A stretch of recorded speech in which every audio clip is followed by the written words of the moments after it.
नमस्कार साथियों, कैसे हैं आप लोग।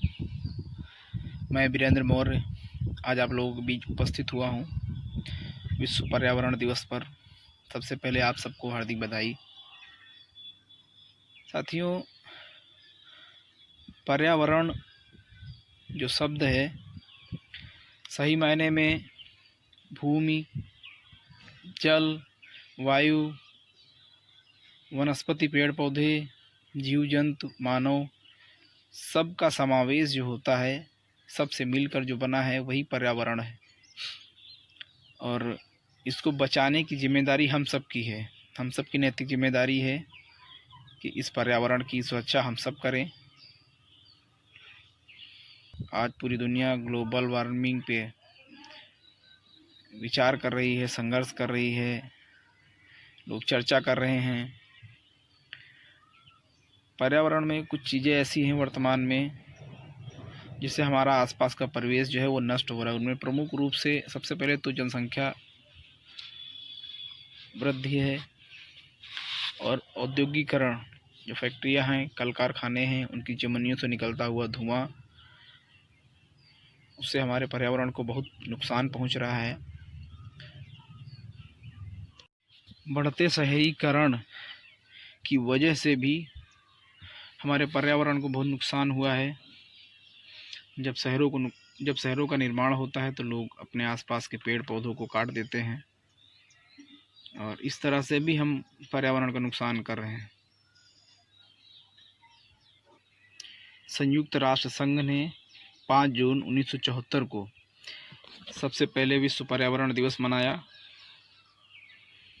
और कम से कम किसी न किसी ने इस पर्यावरण को बचाने की मुहिम को चालू किया।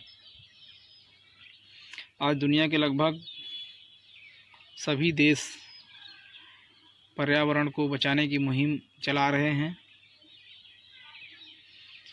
और हमारे भारत के जो युवा हैं उनको यही लगता है कि पर्यावरण को सबसे पहले दुनिया में अगर किसी ने बचाया तो वो संयुक्त राष्ट्र है। लेकिन जब हम इतिहास को अगर पलटें और इतिहास को पढ़ें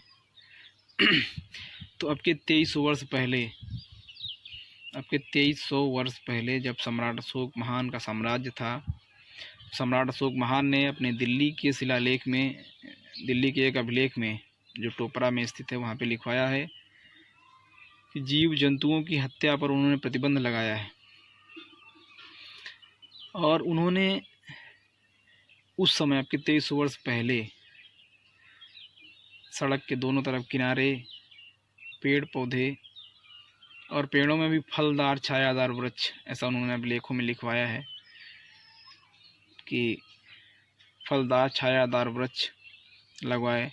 और लगभग 8 मील की दूरी पर उन्होंने उस समय कुएं खुदवाए ताकि जो जानवर हैं, जो सड़क किनारे जब चलेंगे जानवर, तो हरे भरे पेड़ रहेंगे, उनकी छाया रहेगी, उनको छाया मिलती रहेगी और उनके जो फल होंगे उनका उपयोग मनुष्य करेंगे, मानव करेंगे।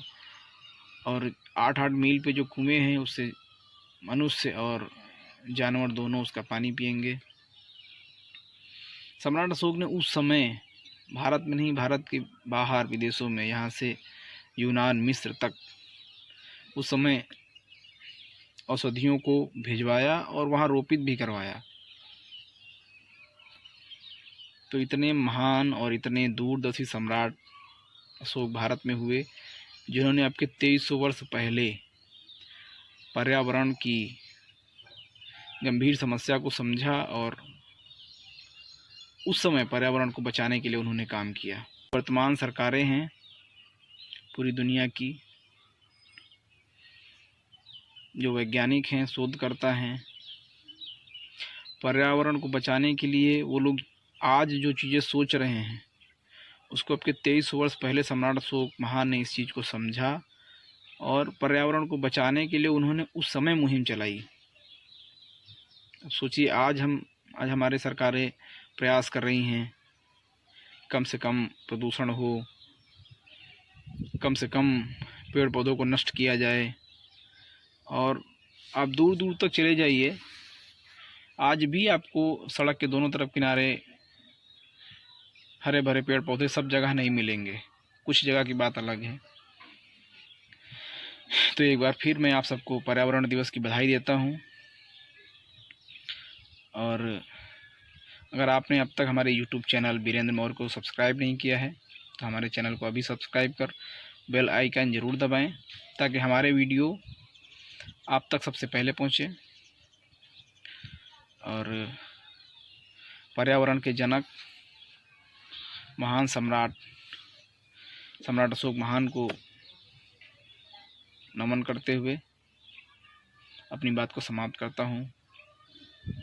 जय सम्राट अशोक महान, जय भारत।